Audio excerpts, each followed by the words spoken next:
Welcome back, guys. Today I will be going over herbal classification and action words, and I will also be going over equipment that you may find helpful or useful on your herbal journey. Let's get into it.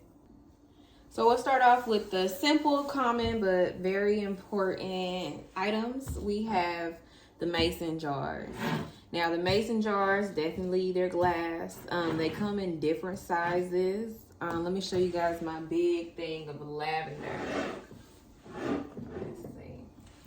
So this is my lavender. And as you see, you can keep different kinds of medicine in these mason jars. Like this is a liquid form, which is like a tincture or an extract. This is powder form, which is herbs, grounded down. This is loose, dry herb. So as you can see, you can go ahead and multitask with these jars. They're perfect. As we know, plastic could be harmful with the toxins and the chemicals that's in it. So that's why, another reason why herbalists like to use glass. It protects it from the moisture, from whatever, climate you in or whatever you need it for. Let's say if you needed to do a tea bath, right? This would be perfect for a tea bath. It's not plastic. It's glass, and that's what you would want to use. Amber bottles are perfect for tinctures and extracts. For consumer reasons, like it's perfect for people who love to drink tea, who are always on the go and they need their medicine. This is perfect, and it's always good because it keeps the medicinal properties in it because it's a dark bottle. And also these amber bottles, they come in different sizes as well. This is my favorite one. It's a 2-ounce bottle. You can put a lot of medicine in here. 2 ounces of liquid medicine is a lot of medicine. So that's that. Labeling. I can't stress this enough. Labeling is so important.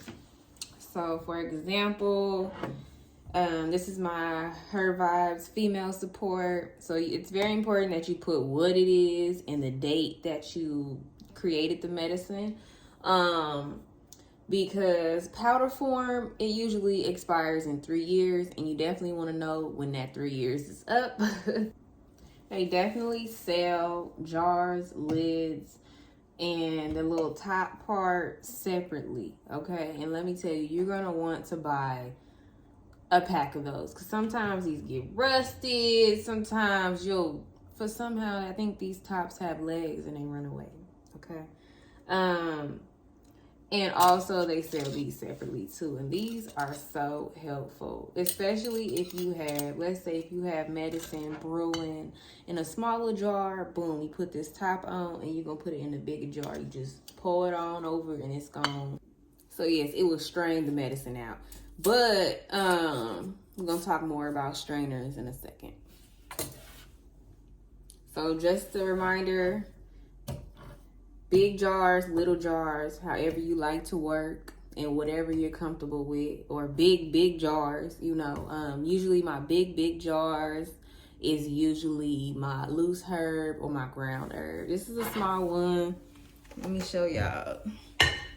This is a more bigger one. Okay, like I said, they have so many sizes that you can choose from and work with.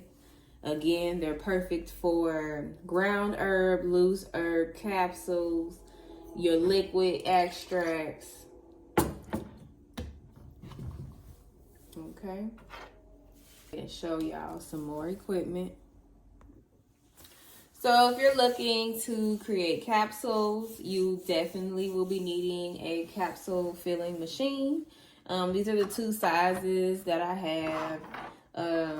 The links to them will be below. This one only can encapsulate 24 pills or capsules.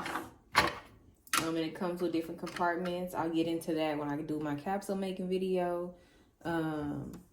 This right here is another capsule machine. This one is for 400 capsules. So this is the one I use for business.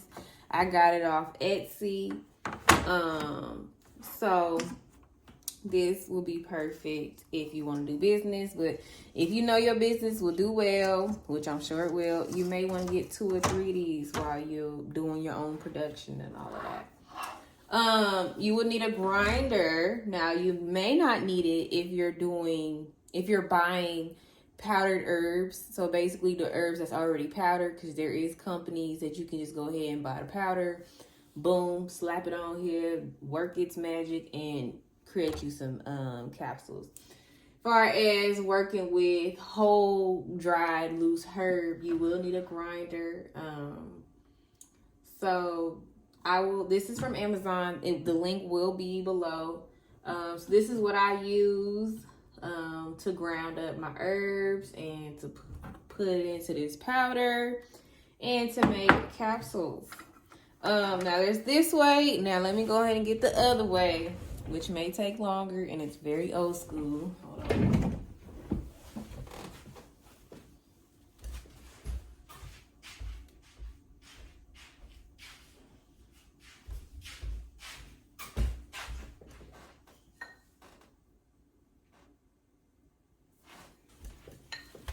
Okay, so you can get one of these. However, it will take way longer than a grinder. But hey, it depends on how natural you're trying to be. So yes, we will be having a video on making capsules. And let me show you guys the 2 sizes that I have. Give me a second.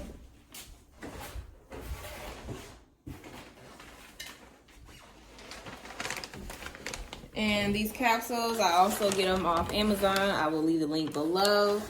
Both of these are vegetarian capsules. So this is my size 0. These are quite small. I don't know if you guys can see. And I use these more for personal family reasons.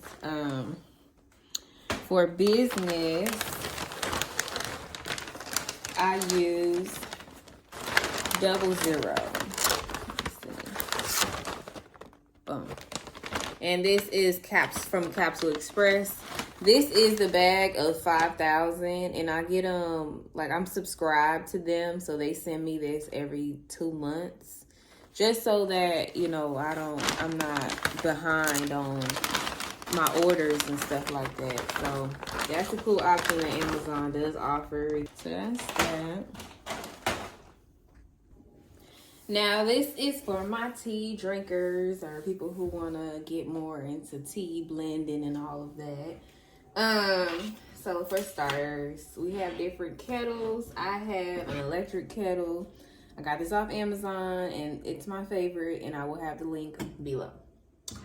This is also another kettle, but this is one you will put hot water in. And this is the mesh cup that goes with it. So you will put a teaspoon to a tablespoon of herb in here, or depending on how much you actually need. You will put this in there, pour the hot water in there, and let it steep for about 15 to 20 minutes. Again, depending on what kind of herbs is used.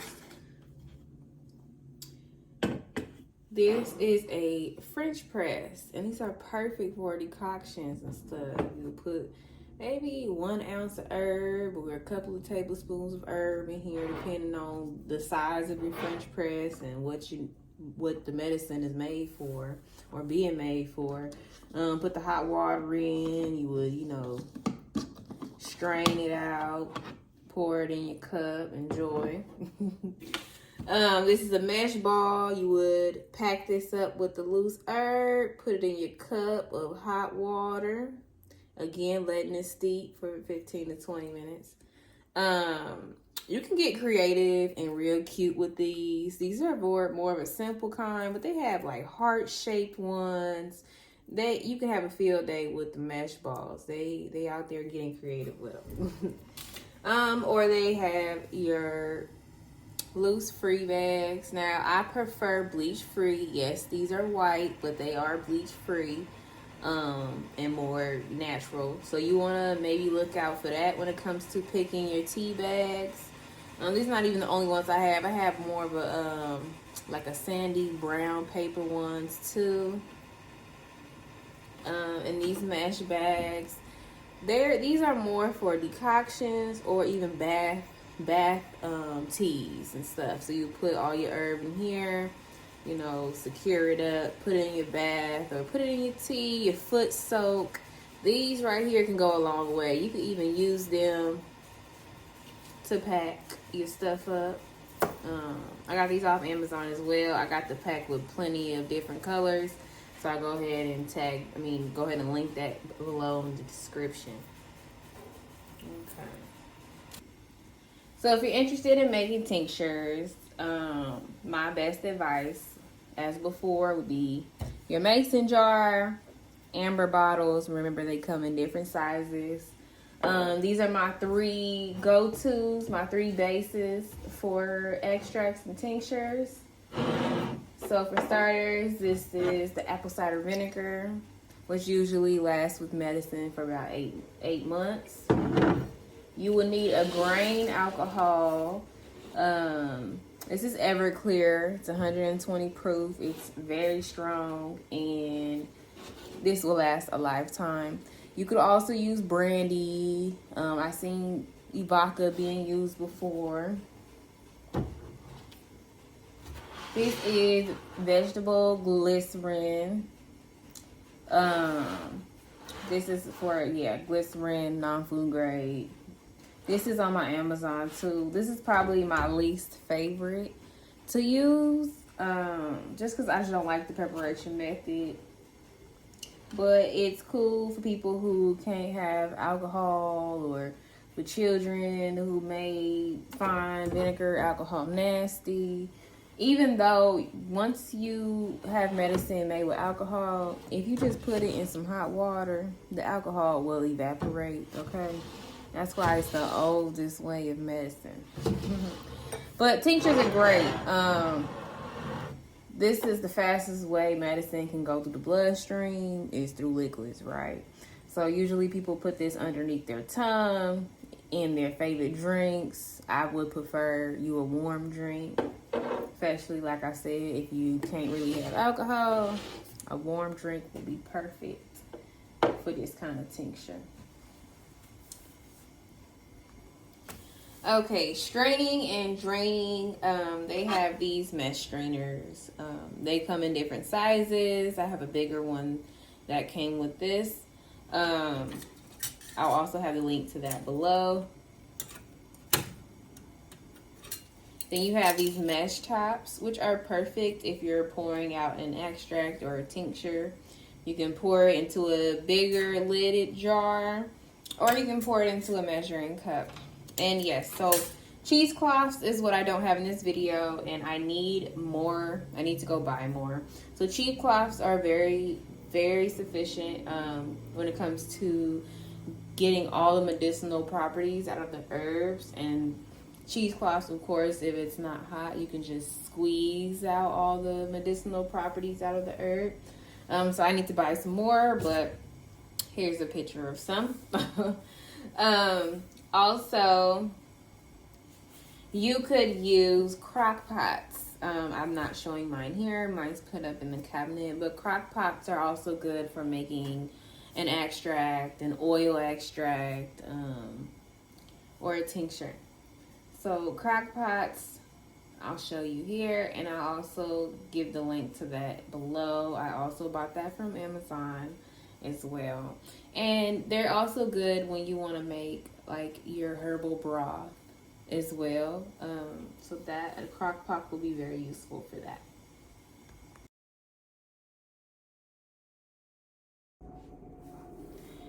So I'm gonna read you guys some, probably about 5 of them. And if you can, please just go ahead and click on the link to get your free printout of the herb classifications and actions. So our first action word will be anti-inflammatory. I'm sure you guys have heard about that. Those are herbs that stop and reduce inflammation in the body, and also the inflammation from disease states. And the herbs that go with that would be echinacea, hops flower, burdock root, yellow dock. Those are some really good anti-inflammatory herbs to use. Let's see. Oh yeah, so you have sedatives. Sedatives is the herbs that help the body calm and soothe pain. It kind of is a mask for the symptoms that the pain is actually coming from. So that's what sedatives do. They just kind of hide where the pain is coming from. And some sedatives would be like Feverview. You'll have yarrow, chamomile, things like that. Let's see. You have diuretics, which is one of my favorites, okay? Those herbs increase urination, and they're really good for bladder and kidney problems. So some herbs that would go with that would be nettle root, not leaf, but root, okay? Nettle root, and don't get me wrong when I say the leaf, not root. The leaf, the whole plant is good for you. It's just that the leaf has a little bit slightly different actions than the root does. The root is mainly for the urinary problems. The leaf is more for the blood, nutritionalizing the blood. So yeah, so it'd be red clover, that's a diuretic. I'm sorry if y'all can hear that noise from outside. Okay, so you have red clover, you have nettle root, you have sarsaparilla. Those are some good diuretic herbs to use. Okay, so you have expectorants. Those are herbs that help the body break up and spit out the phlegm, the mucus, get it all out your chest, and pull out those toxins from your nose and your nasal passage and all of that. So those herbs will be mullein leaf, echinacea is a good one, marshmallow is a good one, elderberries a good one to get the toxins out the nasal cavity as well. So nervines are similar to sedatives, although sedatives is usually just for masking pain. The nervines is more for the nervous system, which can have a sedating effect, right? So nervines are for the nervous system. They're either helping you calm down, they're easing your anxiety or your nervousness. They are helping you get nutrition to your nerves. So herbs like oat straw. You got nerves. I keep saying that because nervines, herbs, words, word is word. Anyways. Yeah, herbs like yarrow. You got herbs like passion flower, chamomile again. So those are nervines that can help with your nervous system and nervous disorders as well. Hops flower, probably said lavender, but I'm gonna say it again. Lavender, you have catnip. So yeah, those are the herbs for nervines. And so yes, I have way more than 5 to go through, and I'm not gonna go through all of them through this video. I would really appreciate you guys going to the link in the description box and printing them out, studying them. This is kind of like your cheat sheet when blending your combinations. So if you know somebody who is having like a nasal congestion or cold and they're telling you that they're coughing, they got mucus stuck, they're having headaches as well, it's just so much pressure up here. So I definitely would blend herbs that's anti-inflammatory, expectorant, and a nervine or a sedative. I would see which one I would use. So anti-inflammatory, so that way the inflammation can go down and your face doesn't feel all this pressure.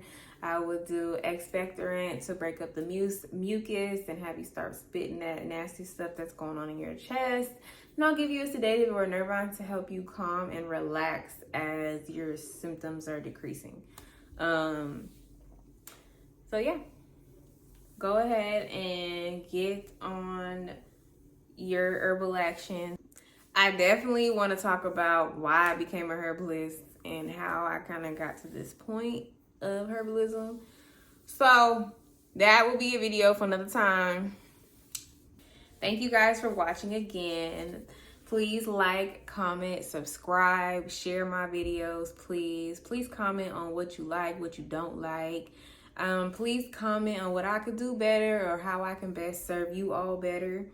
The next video, we're kind of just getting to herbs and what they're good for.